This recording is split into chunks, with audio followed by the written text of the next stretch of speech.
আমি এখানে গোপনে ভিডিও করছি, জানি না ওরা ফুটেজটাকে রাখতে দেবে কিনা।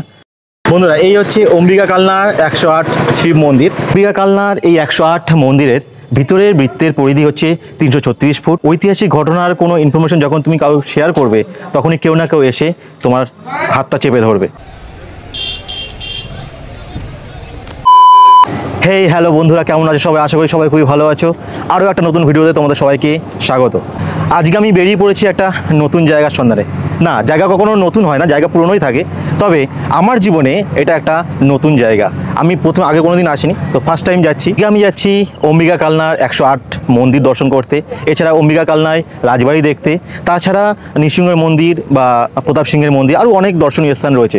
সেইগুলো আজকে আমি এক্সপ্লোর করব আর তোমাদের সঙ্গে সেটা শেয়ার করব। আজকে ভিডিওটা আমি মন্দির থেকেই শুরু করতে পারতাম, তবে আমি যে জায়গায় দাঁড়িয়ে আছি এটা হচ্ছে শান্তিপুরের নৃসিংহের ঘাট। তো দেখো ঘাটটা কত সুন্দর।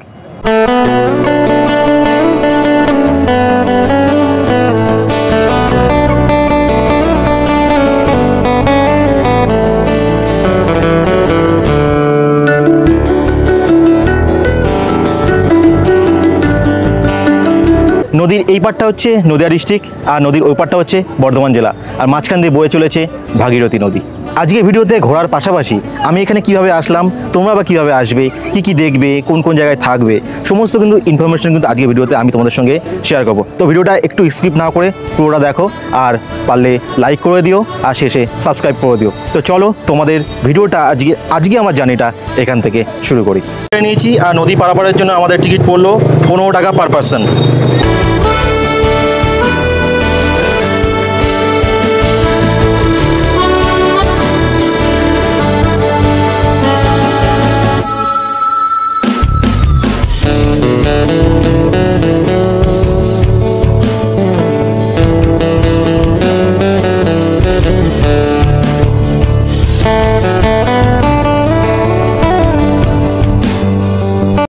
ফাইনালি চলে এসেছি আমাদের এই 108 শিব মন্দির দেখতে।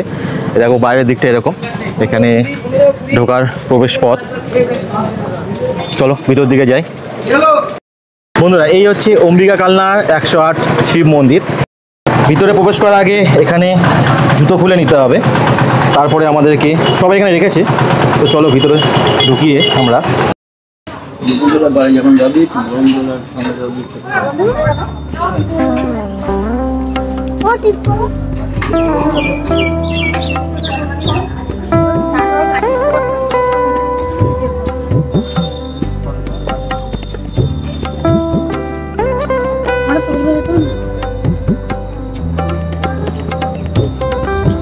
বন্ধুরা, এই হচ্ছে 108 শিব মন্দির। এটাকে নবকৈলাস মন্দিরও বলে।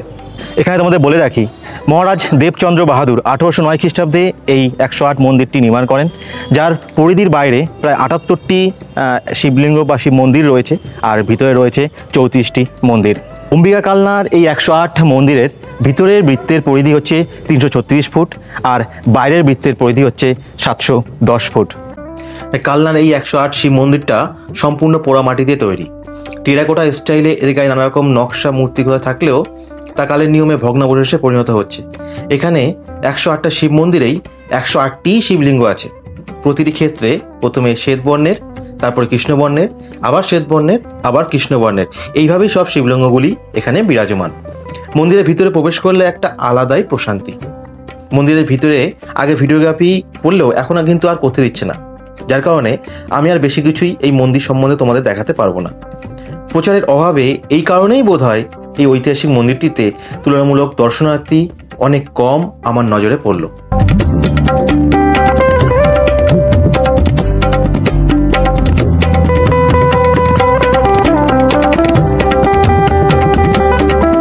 ইতিহাস সাক্ষী আছে, ঐতিহাসিক ঘটনার কোনো ইনফরমেশন যখন তুমি কারো শেয়ার করবে, তখনই কেউ না কেউ এসে তোমার হাতটা চেপে ধরবে।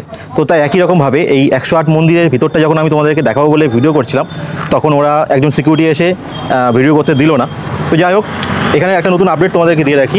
আগে ভিডিও করা যেত, আগে এখানে ফটোশ্যুট করা যেত, কিন্তু এখন ভিতরে ভিডিও বা ফটোগ্রাফি সম্পূর্ণভাবে নিষিদ্ধ।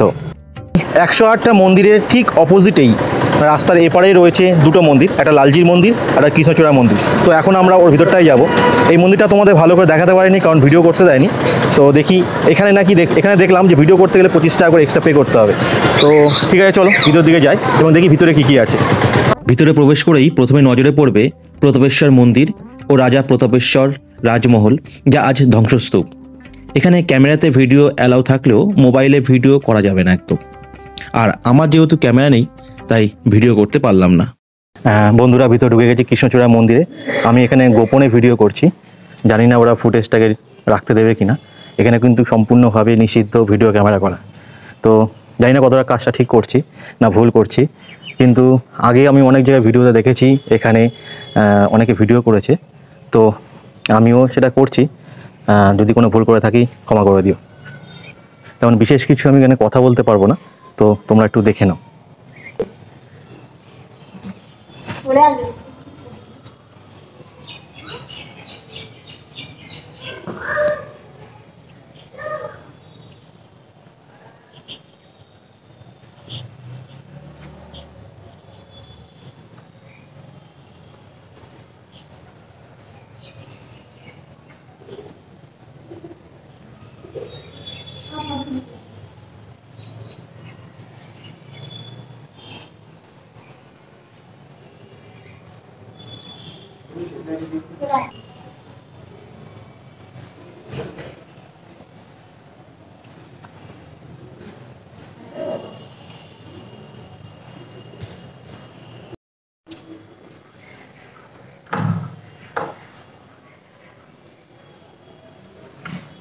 যে মন্দিরে আমরা ছিলাম সেটা হচ্ছে পঞ্চনাগ মন্দির, আর পাশ দিয়েই আমরা যেতে পারবো। এখানে রয়েছে কৃষ্ণচন্দ্রজি মন্দির।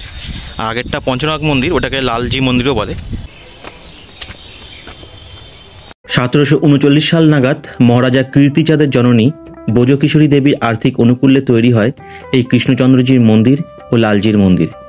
এখানকার বেশিরভাগ মন্দিরই বহু পুরানো ও পোড়ামাটি দ্বারা নির্মিত। ওই জন্যেই তো কালনাকে বলা হয় পোড়ামাটির শহর।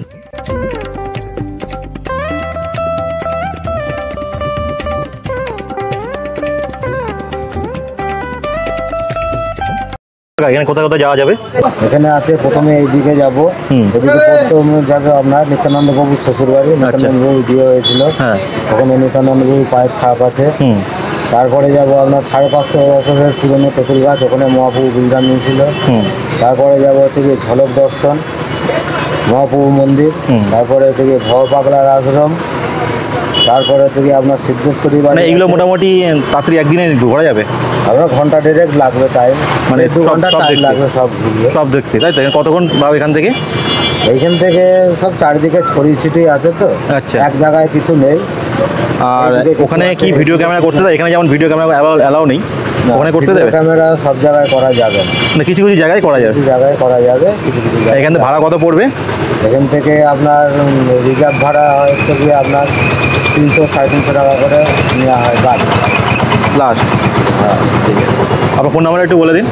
9732376363 ফোন নাম্বার আমি ডেসক্রিপশানে দিয়ে দেবো, তোমরা দেখে নিও। এখানে আসলে এই কাকুর সঙ্গে তোমরা যেতে পারো রিজার্ভ করে। তো ঠিক আছে, চলো দেখি আর কোথায় যাওয়া যায়। এই হচ্ছে নিত্যানন্দ মহাপ্রভুর শ্বশুরবাড়ি। তো চলো ভিতর দিকে যাই।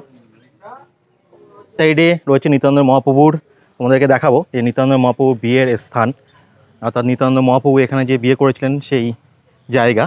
আর এইখানে রয়েছে, দেখো এখানে দেওয়াও রয়েছে শ্রী শ্রী নিত্যানন্দ মহাপ্রভুর বিবাহ স্থান, আর চিহ্নও রয়েছে, আর যেটাকে এখানে একটা মন্দির করে বাঁধিয়ে দেওয়া হয়েছে। চারিপাশে তোমরা একটু দেখে নাও কত শান্ত এখানে। এইদিকে রয়েছে নাটমণ্ডপ, ওখানে ভিডিও করতে পারিনি। তো এই সাইডটা কত প্রশান্তি। তো চলো আমরা বেরিয়ে পড়ি পরের ডেস্টিনেশনের জন্য। কুল গাছ, এই কুল গাছটার তলায়। আর আরেকটা জিনিস তোমাদের দেখাই, 500 বছরের কুল গাছ। এই যে এই কুল গাছটা তোমরা দেখতে পাচ্ছ, এটা হচ্ছে 500 বছরের কুল গাছ। 500 বছর আগে এই কুল গাছের তলায় বিবাহ করেছিলেন, এখন সেটার অবশিষ্টাংশ পড়ে আছে। তো দারুণ একটা ঐতিহাসিক জায়গা এটা। মহাপ্রভুর বিবাহস্থান থেকে আমি বেরিয়ে পড়বো এবার ঝলক দর্শন বা মহাপ্রভুর মন্দিরের দিকে। এই হচ্ছে শ্রী মহাপ্রভুর মন্দির। মহাপ্রভু এখন ঘুমাচ্ছেন, তাই মন্দির ভিতরে বন্ধ আছে। এছাড়া ভিতরে ফটোগ্রাফি অ্যালাউ নেই, তাই তোমাদেরকে ভিতর থেকে দেখাতে পারলাম না।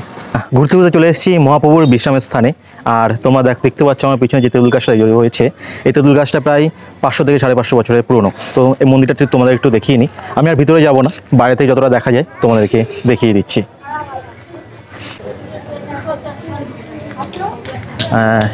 এই হচ্ছে মন্দির, আর এখানে রয়েছে তেঁতুল গাছ, যেটা দেখো কতটা শাখা পোশাখা বিস্তার করেছে। প্রায় বয়স হয়ে গেল আজ থেকে প্রায় 500 থেকে 550 বছর। তো এখানে যদি আমরা যাই ভিতরে, তো সেখানে মহাপ্রভুর পায়ের চিহ্ন আমরা দেখতে পাবো। এইদিকে দেখতে পাচ্ছি আমি অনেকে বিশ্রাম নিচ্ছে, এখানে অনেক ভক্তরাও রয়েছে। সমস্ত কালনা জুড়ে অসংখ্য দেবদেবীর মন্দির চারিদিকে ছড়িয়ে রয়েছে, যেটা অনেকটা ঐতিহ্যশালী। ওই জন্য তো কালনাকে বলা হয় মন্দিরের শহর। এখন আমি যাচ্ছি অম্বিকা মায়ের মন্দিরে দর্শন করতে। আর এই অম্বিকা মায়ের নাম অনুসারে কিন্তু কালনার নাম অম্বিকা কালনা। তো দেখো, দেখতে পাচ্ছ এখানে মন্দিরে প্রবেশের মুখে পুজোর বিভিন্ন রকম জুড়ি রয়েছে, এদিকটায় রয়েছে। আর এদিকটায় এগিয়ে গেলেই এখান থেকে তোমরা বিভিন্ন জিনিস সামগ্রী কিনতে পারো। এখানে পুজোর সামগ্রী বিক্রি হচ্ছে, আর তার পাশাপাশি হচ্ছে মন্দির প্রবেশ পথ। চলো ভিতর দিকে যাই। বন্ধ আছে। মেন গেট বন্ধ আছে, আমরা সাইড থেকে যাওয়ার চেষ্টা করছি।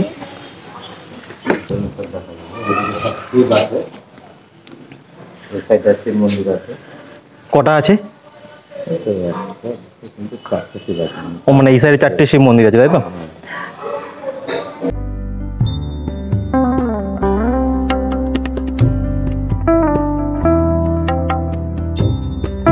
এরপরেই আমি একে একে দর্শন করেছিলাম কালনা শ্রী শ্রী রাম ব্রহ্মজিউ মন্দির, 50 ফুটের শ্রী চৈতন্য মহাপ্রভুর মূর্তি, 25টি চূড়া বিশিষ্ট শ্রী গোপাল মন্দির ও ভোয়া পাগলার আশ্রম।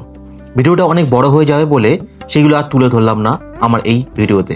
কিন্তু এখানে আরও অনেক মন্দির ও আশ্রম চারিদিকে ছড়িয়ে রয়েছে। তোমরা আসলে সারাটা দিন এখানে কাটিয়ে দিতে পারো। খাওয়া দাওয়া বা থাকার জন্য অসংখ্য হোটেল বা রেস্টুরেন্ট তো রয়েছে, সেই সাথে প্রতিটা মন্দিরে কুপনের মাধ্যমে খাওয়া দাওয়ার ব্যবস্থা রয়েছে। কুপনের মূল্য ওই 50 থেকে 60 টাকা মতো পড়বে। এতে তোমাদেরকে বলে নিই যে তোমরা এখানে কিভাবে আসবে। এখানে দুরকমভাবে আসা যায়। তো আমি যেভাবে এসেছি সেটা আগে তোমাদেরকে বলে নিই। আমার বাড়ি নিকটত মানে কাছের স্টেশন হচ্ছে ব্যারাকপুর। আর তোমরা যদি ব্যারাকপুর বা শিয়ালদা থেকে আসো, তাহলে তোমরা শিয়ালদা থেকে ধরে নেবে শান্তিপুর লোকাল, আর সেখান থেকে পৌঁছে যাবে শান্তিপুরে। শান্তিপুর থেকে টোটো, অটো বা ম্যাজিক গাড়ি যা খুশি করে তোমরা চলে আসতে পারো কালনার ঘাটে, বা এটাকে অনেকে নিসঙ্গপুরের ঘাটও বলে। এখান থেকে তোমার লঞ্চ পার হয়ে তোমরা পৌঁছে যাও ওই পারে, এবং ওখান থেকে টোটো নিয়ে মাত্র 10 টাকার বিনিময়ে তোমরা পৌঁছে যাবে হচ্ছে 108 মন্দিরে। এছাড়া আরেকটা পথ যেটা হলো, সেটা হচ্ছে হাওড়া থেকে তোমরা যারা আসবে তারা হাওড়া কাটোয়া লোকাল ধরে নেবে। সেখান থেকে তোমরা নেমে পড়বে অম্বিকা কালনা স্টেশনে, এবং সেখান থেকে 10 টাকার বিনিময়ে টোটো ভাড়া করে তোমরা পৌঁছে যাও 108 মন্দির। বন্ধুরা, এই ছিল আমার আজকের ভিডিও, আজকের জার্নি। ভিডিওটা যদি তোমাদের ভালো লাগে তাহলে অবশ্যই তোমরা লাইক করে দিও, পারলে শেয়ার করে দিও, সেই সাথে প্লিজ তোমরা সাবস্ক্রাইব করে দাও। সাবস্ক্রাইব করে দাও যাতে আমাদের মতো নতুন ইউটিউব ক্রিয়েটাররা ভিডিও বানাতে আগ্রহ পায় এবং মনোবল যেন আরও বৃদ্ধি পায়। তো চলো, টাটা, বাই বাই, দেখা হচ্ছে অন্য কোনো জায়গায় অন্য কোনো ভিডিওতে। ততক্ষণে তোমরা দেখতে থাকো আমার এই ভিডিও, আমার এই চ্যানেল, এবং সেই সঙ্গে তোমরা সুস্থ থাকো, ভালো থাকো। চলো, টাটা।